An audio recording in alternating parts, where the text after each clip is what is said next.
These are the white materials that you see here. And I'm an engineer by trade, so of course, instead, I wanted to make an algorithm that does it for us. Way easier. So, 3 years later, we came up with an algorithm that is able to learn our preferences and recommend hundreds of new materials to populate this scene.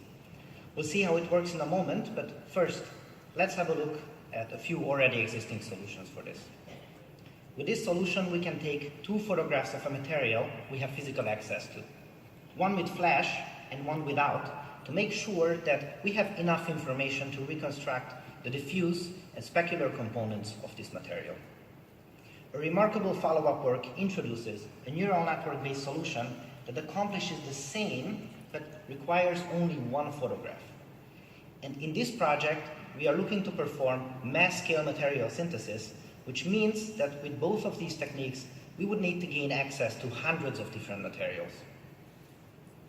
This other work takes a database with 100 different materials, and as a result of a large-scale experiment, extracts features that most users find to be meaningful.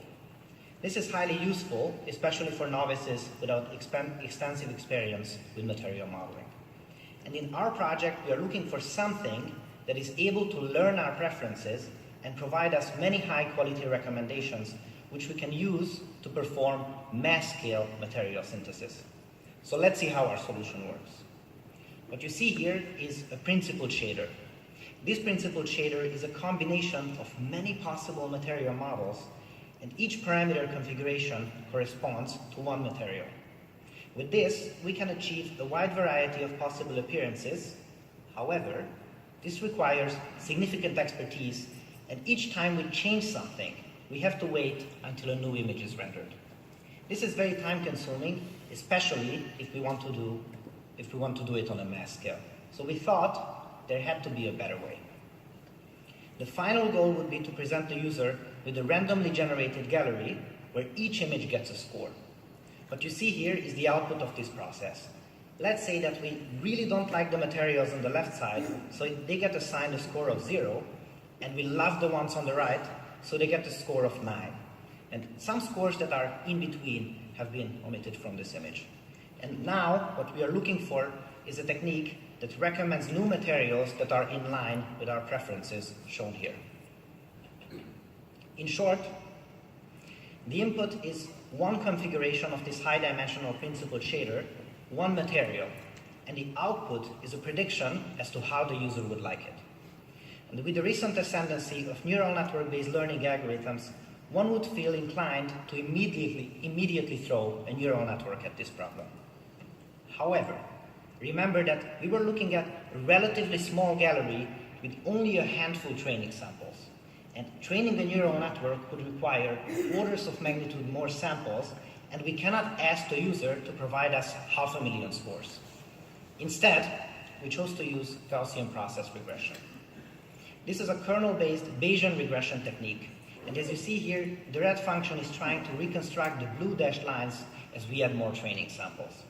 Think of this as a 1D version of how the algorithm is learning our preferences over the space of possible material models. This works even if we have only a handful of samples, but in return, we have to provide some additional information to it in the form of a covariance function that fits the problem that we have at hand. And during this process, there is an optimization step where we replaced the traditional optimizers with a technique called resilient backpropagation. This was originally used to train neural networks and is a remarkably good fit here. We show that, opposed to traditional optimizers, it always finds usable minima for our applications. In this animation, we try to use this technique to learn the user preferences for translucent materials. So these are highly desirable ones with a high score, and these are not very translucent, so they get a low score. And here go the recommendations.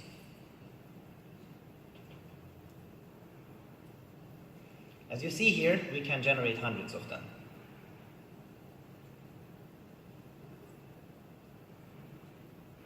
Now that we have this gallery of recommendations, we can easily pick and choose the appropriate materials and assign them to our objects in this scene.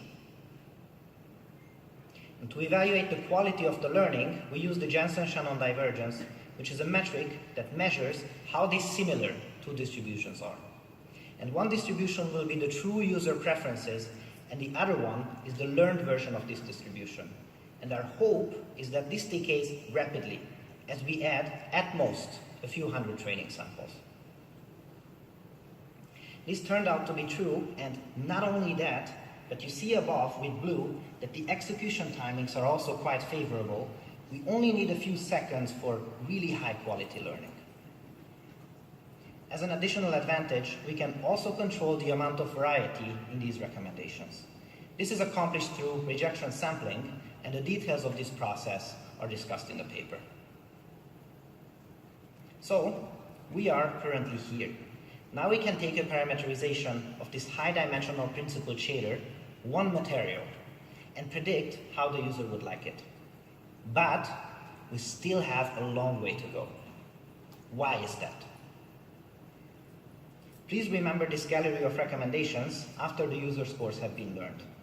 Well, the GPR is able to create the recommendations, but then we have to wait 40 to 60 seconds for each of these images to be rendered. And we typically output 300 recommendations, which would take 4 hours of rendering time. And given that we were so happy for the GPR to be done almost immediately, our workflow is now severely hamstrung by hours of waiting for the rendering. And this has to be solved somehow. There are promising works on how to perform rendering with a neural network, but it still remains unsolved for the general case. And our key observation here is that we have a scene with a fixed camera angle, fixed lighting, and fixed geometry. And only the material properties are subject to change. Not only that, but we have a luxurious situation because we can generate our own dataset. The input is one shader setup, and the output is an image which we can render. And this means that we can make this dataset arbitrarily big. This is learnable. And this is not only learnable, but it's relatively simple in a sense that we don't need to take additional considerations to battle overfitting with dropout or L2 regularization when training a neural network. So, our decoder network takes the shader description as an input and predicts its appearance and replaces the renderer we used so far. Due to the fact that we have an atypical problem where the input shader dimensionality is orders of magnitude smaller than the output, the input signal is subjected to a series of 1D convolution and upsampling steps. And we did the training on 45,000 shader image pairs, and it took less than 30 hours to finish. And as you see here, it mimics the global illumination renderer faithfully and is not real time, but approximately 10 times faster than real time. And here you see as the rendered images slowly change as we move this dot around on the left. We'll soon address what this is, but for now, have a look at the comparisons on the right.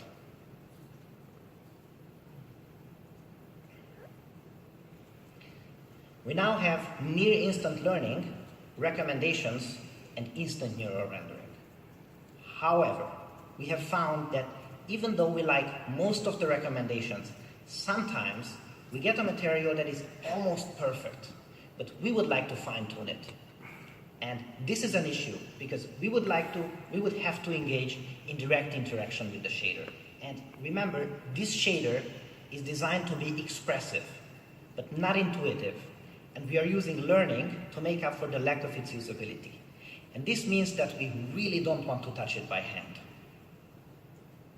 Our idea is to instead take a few high-scoring material samples from this high-dimensional shader and embed them into a 2D space where we can conveniently explore similar materials and fine-tune them easily. First, we were looking at classic manifold learning and nonlinear dimensionality reduction techniques like t-SNE and spectral embedding. The goal would be that the low-scoring red dots clump up in a cluster, and that all the different colors form another cluster or more somewhere else. However, as you see, the red dots are everywhere. So whenever we find a high-scoring material, it will be attended by many other bad red samples, which means that these algorithms were unable to find coherent structures in 2D for several different parameter choices. Another problem is that classic manifold learning techniques help embedding these samples, but don't have support for interpolating between them. And again, neural network-based solutions are also not suitable here. For instance, we could perform this dimensionality reduction by an autoencoder. However, that would also require orders of magnitude more training samples. So to address this, we chose the Gaussian process latent variable model, GPLVM in short, which can perform embedding and interpolation between the materials from only a handful of samples. This sounds great on paper, but we have to temper our expectations a little because this is the output. The blue dots show the samples we used to build this 2D manifold, and the green dot in the middle is the material that we would like to fine-tune. And as you see, it's hard to extract any meaning from this image, as we have no guide whatsoever on which regions we should explore to fine-tune it. We found that we can address this by combining the GPLVM with these other learning techniques. For instance, we can combine this with Gaussian process regression, which gives us a preference map. In other words, we have color coding that shows which regions are expected to give us something with a high expected score. This one is a different map.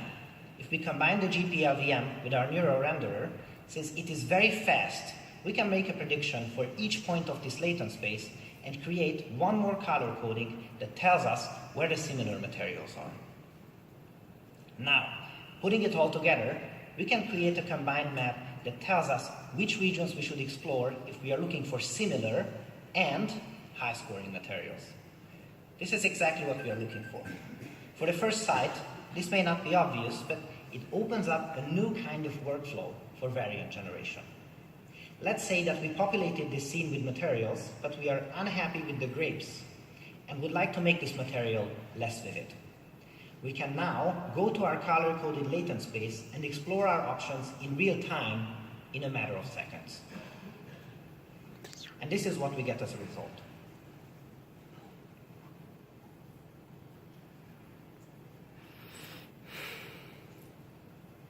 This is one more side-by-side comparison that shows how we can navigate the latent space and how it impacts our scene. This is a beautiful and easy workflow, exactly what we were looking for. And these materials can also be extended in two different ways. One, we can easily add procedural albedos and displacements to this shader. Or two, we also made an extended version of this shader that also learns these features. And we discuss in the paper that the GPR and GPLVM steps work wonderfully with it, and the neural rendering step doesn't because of video memory limitations. And we just heard yesterday in the keynote from Jensen that the new and more powerful cards are coming soon. And I find that these metal bar results are quite remarkable, and I will have to confess that I have no idea how to create some of these myself, but this learning algorithm was able to find them for me. Our timings reveal that while looking for one material, novice users can work directly with the shader and expect comparable modeling times.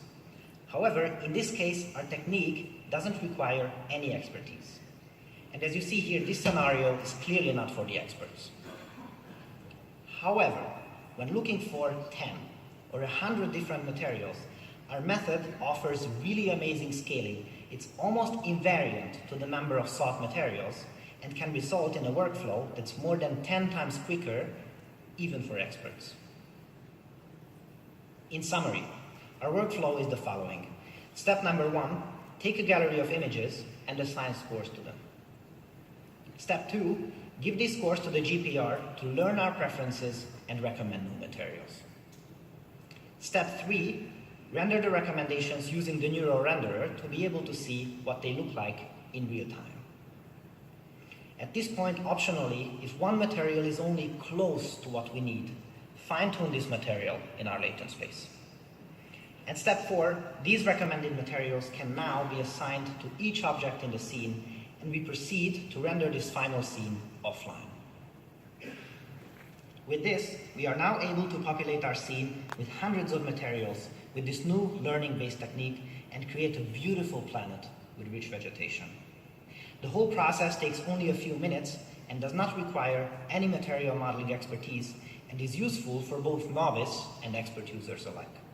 The entirety of the source code, pre-trained networks, and the paper are available on our website. All of them are under a permissive license. We tried really hard to create something that is both scientifically interesting and very practical at the same time.